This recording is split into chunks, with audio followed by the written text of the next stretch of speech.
Damos la bienvenida al doctor Enrique Terán. Él es médico farmacólogo y profesor de la Universidad San Francisco en Quito. Doctor Terán, una sexta ola de la COVID-19 ha sido reconocida en Ecuador. Quisiéramos conocer su punto de vista. ¿Cuáles son las características de esta nueva fase de la emergencia? Bueno, gracias Gustavo y a quienes nos acompañan. Veníamos diciendo desde hace algunas semanas atrás que preocupaba el número ascendente de casos pese al bajo diagnóstico que se hace en el país. Seguimos con una carencia de pruebas diagnósticas sumamente grandes, pero en términos numéricos, el Ministerio de Salud Pública, cuando decidió el retiro de la mascarilla, hablaba de alrededor de un 5 o menos por ciento de positividad en las pruebas realizadas. Hoy estamos nosotros en alrededor de un 40% de positividad. Y eso hace que indudablemente el número de contagios sea inclusive muchísimo mayor. Se está manejando las cifras del ministerio que da cuenta de cerca de 1.200 casos diarios, cuando recordemos que previo a la variante Omicron, en el mes de octubre, noviembre, estábamos manejando 180, 200 casos. Entonces, esto denota que se está disparando, como ha sucedido ya en otros países, particularmente en Europa, una nueva oleada de casos que afortunadamente pueden ser de severidad leve, que pueden ser inclusive asintomáticos, pero que no les resta la preocupación porque conforme se incrementan los casos, va a haber cada vez más casos de complicación o de severidad mayor. Se refleja en la positividad, pero no se refleja en el ingreso a clínicas, a hospitales, casas de salud. Por supuesto, como habíamos dicho previamente, el ministerio utiliza una métrica equivocada porque las hospitalizaciones, las muertes inclusive, se ven reducidas considerablemente por la primera ola vacunal, es decir, en el éxito que tuvo el ministerio en lograr que cerca de un 80% de la población se coloque las dos dosis, es lo que mantiene la tranquilidad de baja asistencia hospitalaria.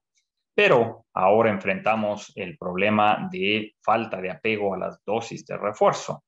Los propios datos del ministerio arrojan que no más de un 38% de la población que recibió dos dosis se ha colocado un refuerzo. Y eso es sumamente bajo.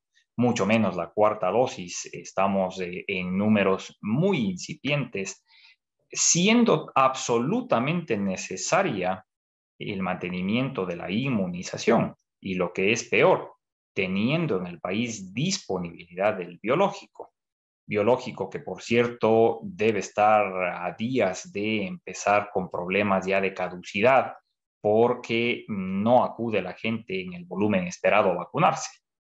Es totalmente contradictorio. ¿Cuáles son en todo caso los cuadros clínicos típicos que se están presentando y por cuyas características en la mayoría de casos no requieren de hospitalización? Bueno, hay que ser enfáticos que tenemos una sobreposición entre COVID e influenza, las dos vacunales, paradójicamente. Entonces, el paciente que tiene actualmente una infección por Omicron está presentando una sintomatología muy parecida a la de un cuadro gripal, en la que existe malestar general, congestión, no hay fiebre, puede haber algo de tos, puede haber algo de rinorrea o de flujo nasal, puede haber afectaciones gastrointestinales, pero el malestar general y la fatiga sigue siendo quizás la constante más frecuente. Es por esa razón que a toda persona que presenta sintomatología respiratoria sobre todo o que tiene un resquebrajamiento inesperado de su salud, la recomendación es sospechar todavía en la presencia de COVID. Hay nuevas variantes circulantes. En Europa está ahora predominando la BA4 y la BA5, que tienen un comportamiento un poco más caprichoso, porque si bien no son más agresivas, pero tienen la versatilidad, si cabe la palabra, de escapar a la protección natural de la enfermedad e inclusive a la protección de la vacuna, de forma tal que por eso es indispensable el refuerzo vacunal. Mis colegas aquí en el Instituto de Microbiología ya han identificado en el país al menos BA4 y claro, vuelve a prenderse un poco la alerta sobre haber retirado todo tipo de restricciones. Ya, por ejemplo, las puertas de ingreso al país no hacen control de vacuna, no hacen control de PCR, no se llenan formularios de estado de salud. Entonces, indudablemente, va a seguir llegando estas variantes y nos pueden complicar la situación. Hablando de las personas infectadas ahora en el país, parte de ese 40% de infecciones que se está dando, ¿qué previsiones deben tomar días de aislamiento? ¿Qué medidas para que no se continúe el virus expandiendo? Claro, en primer lugar, la prevención a la cabeza. Por lo tanto, aplicarse la vacuna para quienes no hayan recibido su refuerzo, su tercera o su cuarta dosis, dependiendo del caso, hacerlo es una ventaja adicional. Recomendar el uso de la mascarilla a discreción, particularmente en aquellos sitios que no son de buena ventilación, aquellos sitios que no tienen un flujo aéreo importante o en los que existe conglomerado grande de personas.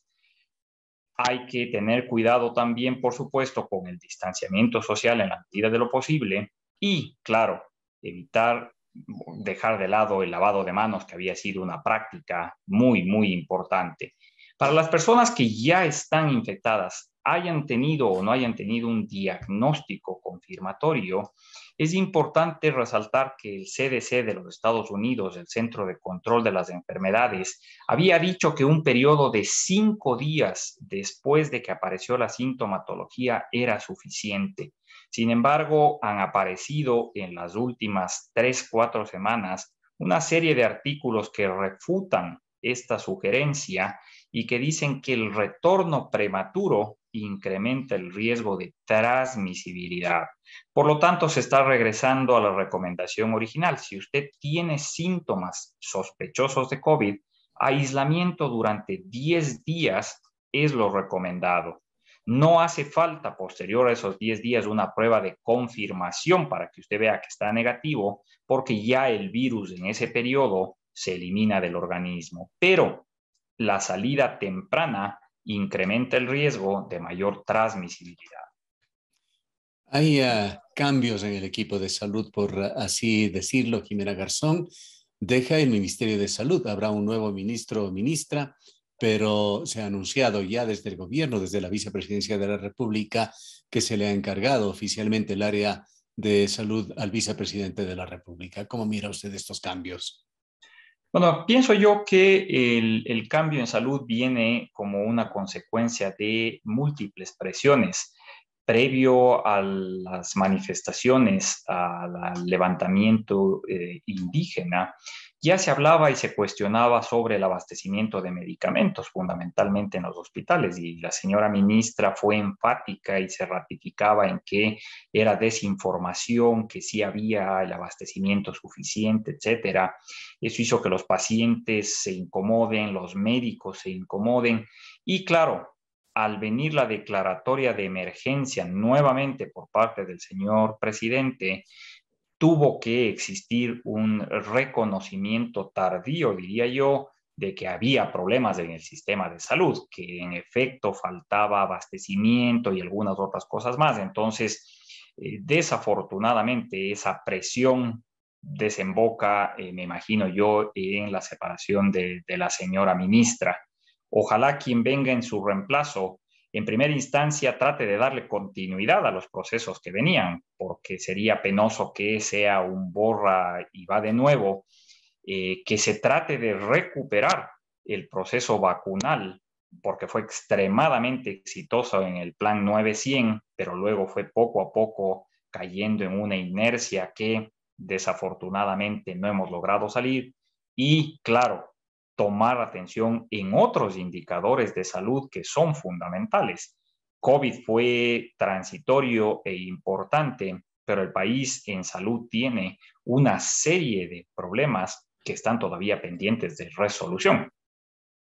Hay que restaurar y fortalecer las medidas de bioseguridad. Absolutamente. Una de las primeras cosas que habrá que hacer es volver a concienciar a las personas que la pandemia no ha pasado, que la pandemia no se ha superado y que la pandemia nos puede volver a incomodar. Y lo último que quisiéramos es tener que empezar a dar marcha atrás en algunos procesos de reactivación. Entonces, la autoprotección es pilar fundamental, parte desde la vacunación y, por supuesto, de las medidas de autoprotección. Se habla de nuevas vacunas en el mundo que experimenta con las nuevas variables, una nueva generación de vacunas. Y aquí quisiera concluir con un llamado suyo a la población, pues si es que hay este desperdicio de vacunas que eventualmente podrían caducar, las que están aquí en Ecuador y que perfectamente pueden proteger de mejor manera a la población, podría generarse en este país en crisis una desmotivación, por decirlo de alguna manera, del gobierno para mantenerse en esa dinámica que ha tenido hasta ahora de suplir a la población adecuadamente con vacunas. Quizá vale la pena reflexionar sobre esto con el público.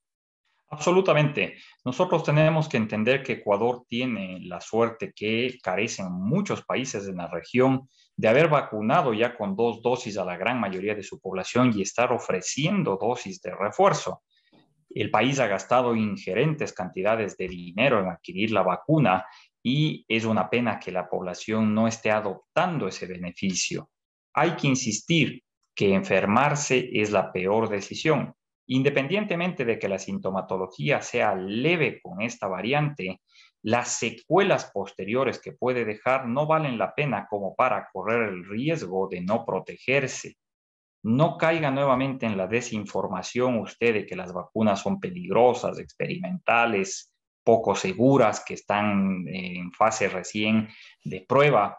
Utilice esa herramienta, siéntase seguro y si usted ya se vacunó, transmita su experiencia a quienes no lo han hecho para lograr que efectivamente el Ecuador no entre a la historia por una fase nefasta de haber desperdiciado gran cantidad de vacunas que otros países podrían haber utilizado.